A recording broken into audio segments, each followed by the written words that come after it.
Hey y'all, this is Pastor Mike. Welcome to the next episode of Let's Talk. Today I'm going to be joined by my wife Tina and by Pastor David Sylvain and his wife Kacie, and we're going to have a conversation about sex within marriage. Now remember, we're going to look at this from a biblical standpoint, which means that our whole conversation is going to be about one man, one woman in a committed relationship.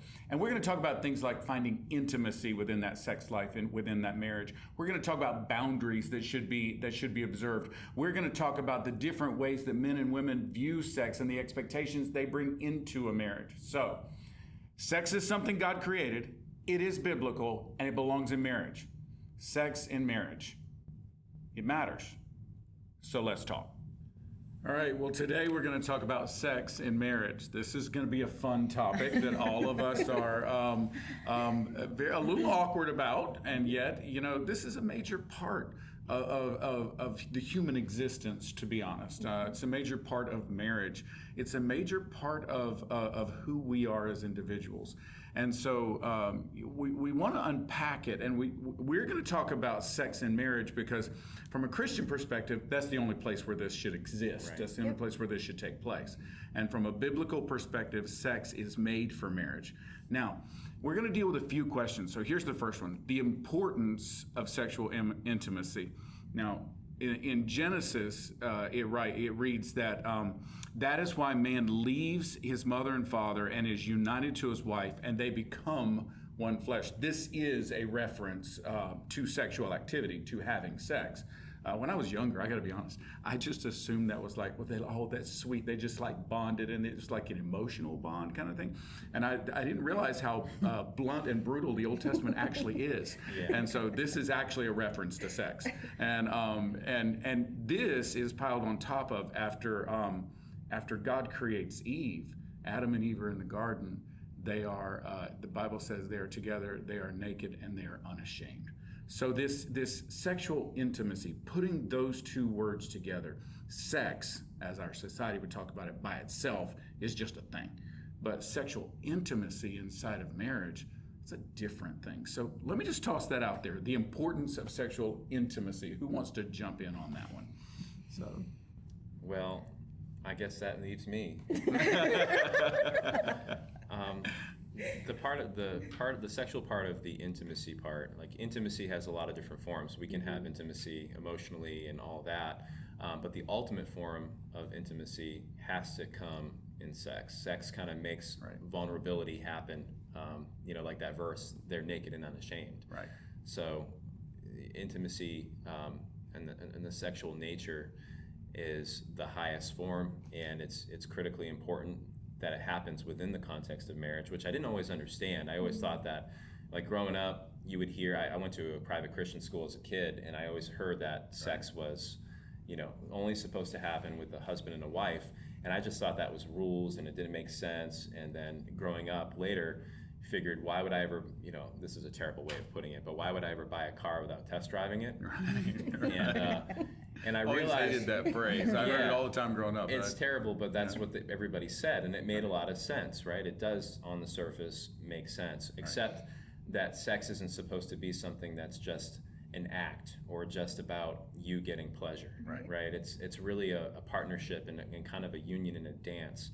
And marriage offers the protection where that can occur with both people being fully vulnerable and fully present, not just naked, but fully who they are, 100%. Nothing is hidden, nothing's obscured, everything is in full view, and it just makes it all that much more special. And marriage protects people from that being dashed or broken or severe pain happening. And I just never saw it as protection until much, much later. Right. It is marriage is the safe place for this to take place. I think in the world, the way the world views sex, intimacy goes away, and it's just how do I say this? It's a recreational activity, we binge watch things like everybody else does, right? So Tina and I've been watching with her, been binge watching Friends. It's a good show, but there is this very casual attitude towards sex as a recreational activity inside of that show and virtually every other one that comes out. that actually battles against the intimacy that's supposed to be here. So, Yeah. you guys have any thoughts on that? Or by the way, I know you guys are really awkward about this conversation, but any thoughts, dear? In my mind, I couldn't see it outside of marriage, to be honest, because of how intimate it really is. And to think of it casually, honestly, the thought of it would make me uncomfortable because it is so intimate. And to think of, anybody else outside of marriage, that's scary to me. By the way, is part of the whole safety of doing this inside of marriage, because now what am I afraid of, Right. Yeah. So, I mean, it should be that way. So let's jump to the next question we've got here, which is sexual boundaries within marriage. There's the obvious one that here out of Hebrews, it says, marriage should be honored by all, and the marriage bed kept pure. For God will judge the adulterer and all the sexually immoral. So obviously, boundaries within marriage, sexual boundaries within marriage is something that just got expressed here, which is it's the two of us, and it's us and nobody else. And so keeping that marriage bed pure is a boundary we need to understand. Not everybody understands that. I've noticed in my career over the years that I've run into people that don't understand why they can't have their wife and another woman or two as well, or their husband and another man or two as well. I've run into these people, and I know society feels this way sometimes, but biblically it's very clear that sex needs to stay inside of that marriage, and that you've got to keep that marriage bed pure. You don't step outside of the marriage for any reason. There is no he deserved it or she deserved it. It's just this is a commitment thing. So I don't think there's a lot of conversation biblically there. I think societally there is. I think society's kind of given up on that idea of monogamy to a large extent. And I think that has hurt the intimacy within marriage. But I also think this goes a little further in today's world. How do I say this gently? Sex is varied, I think, to a greater degree in our highly sexualized culture than it has been in the past. And so there are many different acts of sex that people use or value, or some like and some don't. And what's okay and what's not. Let's just throw that out on the table. So, and we're not going to get into specifics, but how do you determine what's okay and what's not inside of a marriage? Well, for us, we have had a lot of conversation about it. Because you are vulnerable with that person, you can have these, they are kind of uncomfortable, but you need to have those types of conversation. Like, yes, I liked that. No, I didn't like that. I would like more of this. I really need you to do that. Like, and it's okay. Like, there's not rejection. There shouldn't be any shame. Like, if there is a negative thing that your partner has to say, you just shift and adjust. And like you said, it's a dance. Like, you move in tandem with each other. Yeah. I remember, so when I was really young, I was like 11, I came across some pornography, and that sort of started my whole introduction to sex was through porn. So unfortunately, my whole picture of that was almost like sex as a sport. I mean, it sounds really crass, but they're doing a whole bunch of things that I had never even heard of or thought of, and it just made me think that, okay, there's a whole set of expectations that I need to bring to sex whenever that happens. At 11 that wasn't happening, thank God, but it did later. And when it did, I had a whole lot of expectations, and I didn't even consider my partner's expectations or what expectations they had. And I realized that there was a lot of fear. Typically there's a lot of fear on the part of the partner, the other partner, of whether or not they're going to meet expectations or not. They don't want it to end badly, so a lot of the time there isn't communication, and that carried over, or can carry over, I should say, into marriage. Right. You have this expectation that your husband or your wife wants something or doesn't want something, but if it's not expressed, if it's not communicated, then it can just continue, and then somebody's not happy. Right. And the worst thing that can happen is that the one partner is having sex with the other partner, and that partner's not into it. You know, that's not, they're not actually uniting. There's no actual intimacy. It's almost like, I'm going to say this, and it's going to be a little harsh, but it's like masturbation with a partner. Right. And that's not what marriage is supposed to be. It's not what sex is supposed to be. It's supposed to be about giving and about serving the other person, not getting, and keeping communication silent. I think that's important. Intimacy and mutual enjoyment go together. Yeah. It can't be one partner servicing another. Yeah. Those two really do go together, which kind of brings us to healthy expectations of sex and marriage. And I got to tell you, over the years, I've heard the gamut of expectations of sex and marriage. I've heard people, everything from, I don't know why I have to do that for him or her, all the way to every day, twice a day. You know, I've heard the expectations all over the map on this.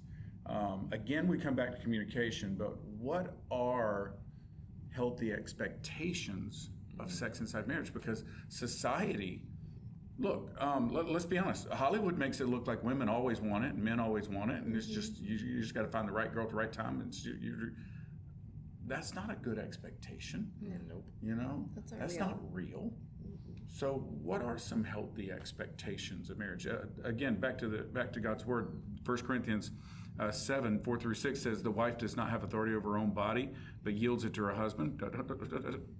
In the same way, and people are freaking out, just wait. In the same way, the husband does not have authority over his own body. You see, there's balance, there's mutual submission here.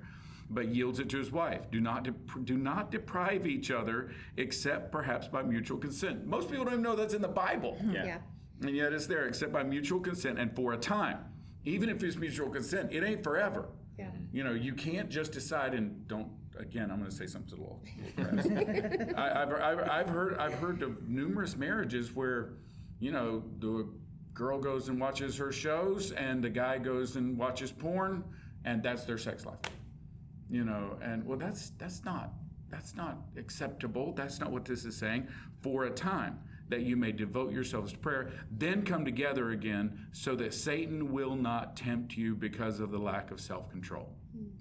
So healthy expectations in marriage. Let's just, for just a minute, let's just talk about this. What are your expectations? Now, let's start here. Once a month? Once a week? 3 times a week? Let's start there. Let's get transparent with this. I don't feel safe to answer this. Difference between expectations and hopes. Well, Tina and I were doing it. We did a couples cruise years ago, and this conversation came up. And one of the other pastors' wives said 72 hours. Every 72 hours, your husband will need. Yeah, your husband will need this release. And I Because she came across, I mean, she used it as more of a scientific approach, and why the men need it more than women. Yep. Yes. So And of It's course, like a countdown timer in the bedroom every minute. well, no, I came back the next session and took her sign that said 72 and turned it to a 12 and said, we're on vacation. So we're at 12, you know.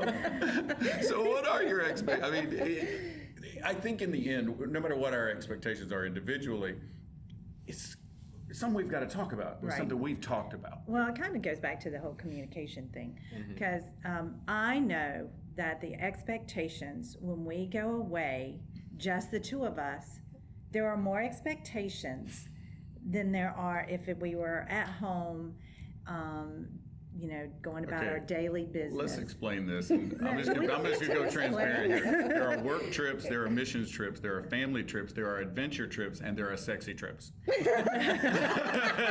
I need to write that down. That is we a great- define which one we're on before we leave. So just being honest. So I know that because we talk and we discuss, and I know what his expectations are. And I know for women, we have knowing what our husbands need, and not all husbands and wives are this way, but I know for the most part, men want it more than women. Absolutely. And so for women, we need to mentally prepare ourselves. Right. And so, so I know there are expectations, so I have to prepare myself to meet my husband's needs, and yet still enjoy the intimacy that comes along with And it. it does matter. We do communicate about this and kind of always have. But it does matter to me, for instance, that I'm not just serviced, but that she's enjoying this. Right. You know, it be every day, but if she doesn't enjoy it, I'm not getting any joy out of it. Exactly. And, you know, it matters Yeah. that she enjoys it because it's a partnership. It's us. You know, so. But go ahead. Well, I was just, we were talking a little bit, kind of going back a little bit about boundaries. And this kind of feeds in a little bit to expectations. You mentioned pornography, and I think that in many ways, when you're dealing with pornography, and pornography is in the marriage, that to me, and I believe scripturally, would be considered adultery, because you're not feeding the person that you should be totally connected with, that your spouse. And if pornography's in there, then you're not totally connected with your spouse. Right. You're looking at other things. And I think that to have healthy expectations, that's not healthy, having that part of the marriage. And I think that is one of the boundaries that we need to have in our marriage, is to make sure that our thoughts and our minds are filled with that, our spouse, not with a picture of someone else. Yeah. That's really good. Yeah. Yeah. Do you want to dive in here? You can do it. Okay. My expectations are always met, so I don't have to even define them. So 70, I'm being silly. You really are. But I think the expectation thing, like early on in our marriage, I definitely had a set of expectations that were unfair, and that's because we got married really young. I'd only been saved for like a year and a half, maybe 2 years at the most, and so my journey away from pornography had, really just begun at the beginning of our relationship. So I don't know if you've read the science on this or whatever else, but it really does desensitize you. It rewires your brain. It makes you even more visually stimulated. There's pictures and images that are constantly running through your mind. So bringing that into a relationship is completely unfair, for her sake. And ironically, I married somebody who had never ever looked at pornography. And I just didn't understand a world where people like that existed, just because everybody I had seemed to grow up with and hang out with had done so. So like for her, she just could not understand how different things were inside my brain and what I thought I wanted. And really what I wanted was a facade and something that was completely pretend. It wasn't real intimacy, and it didn't trying to imagine doing those things, ultimately thinking about that didn't really fulfill me. It didn't really make our relationship any better. Even just thinking like, what if we did that?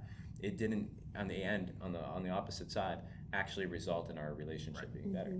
So over the years, there was a huge shift in my heart from sex as something that I could get from her to something that I needed to give to her, and being like a servant kind of in that role, like taking care of the other person's needs first. It's actually a biblical principle that I never thought I would ever apply to sex, but it works, to seek the benefit of others first, to care for them first, and then God seems to work it out in a way in your life where you get blessed for that. It's better to give than it is to receive, is actually true even in sex.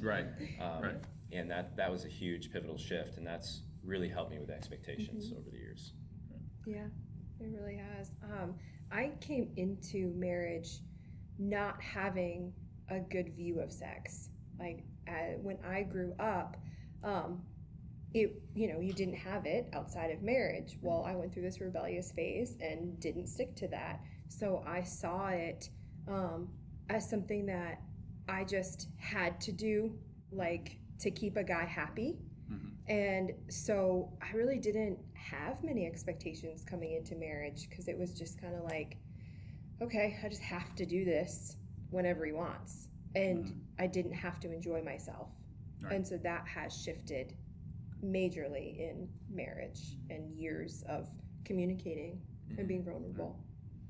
Let's just for a couple minutes, and as we wrap up, I'd like to deal with this idea of we've danced around it a bit, but men's view of sex versus a wife's view of sex, and understanding that we're about to speak in some generalities that don't apply to everybody. Yeah.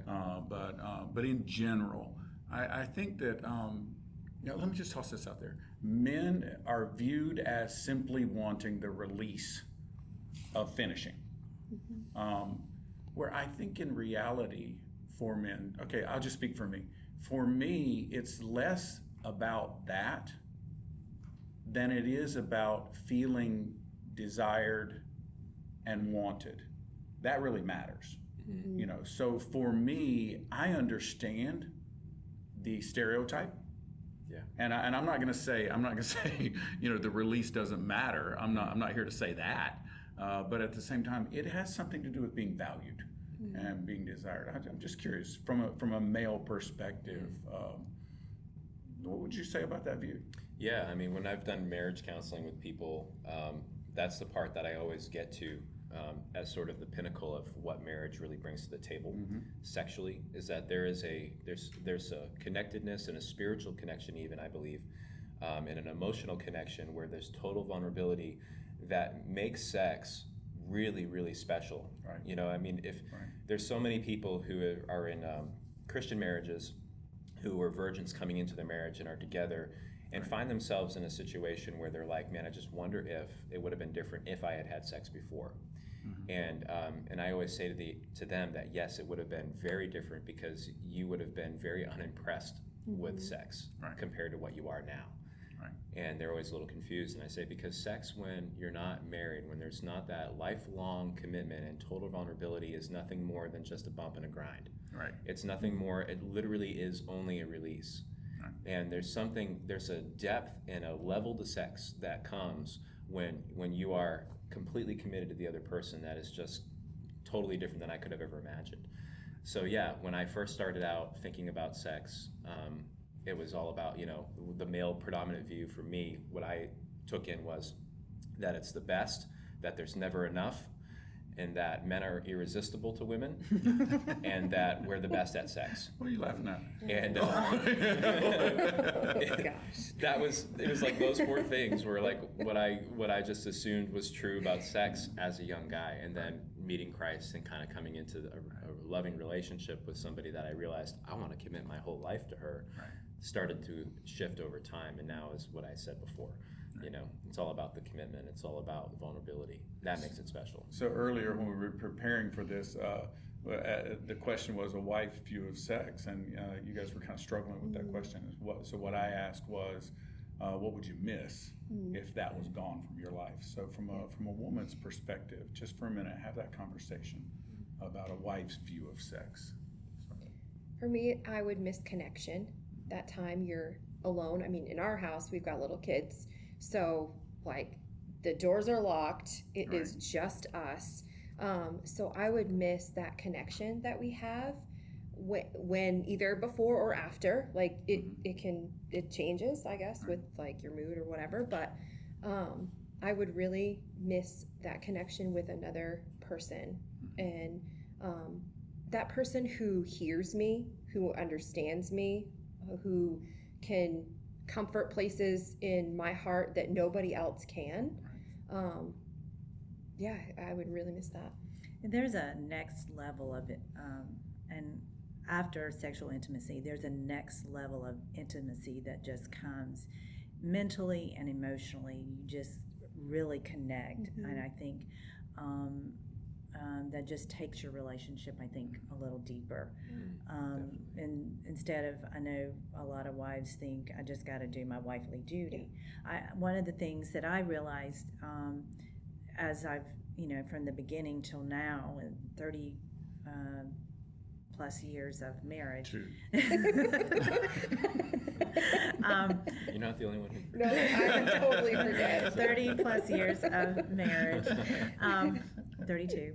And so I think for me, I find that a wife can, well, I guess husbands can too. We can be very selfish when it comes to that. Okay. And I have to, a lot of times, that's when I can tell if I'm in a selfish place in my life, because of my attitude going into that. And so if I am more loving and giving, then I'm going to think about his needs, not my needs. And so that's the one thing I find that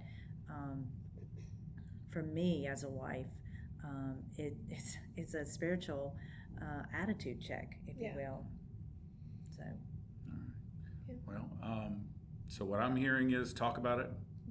See it as a spiritual part of your relationship. Consensus. And Consensus, that's one of the things Yeah. you had talked about. and come to earlier. consensus together as to what that should look like inside of your marriage. And honestly, that would help you find great intimacy inside of your sex life in your marriage. It'll definitely change.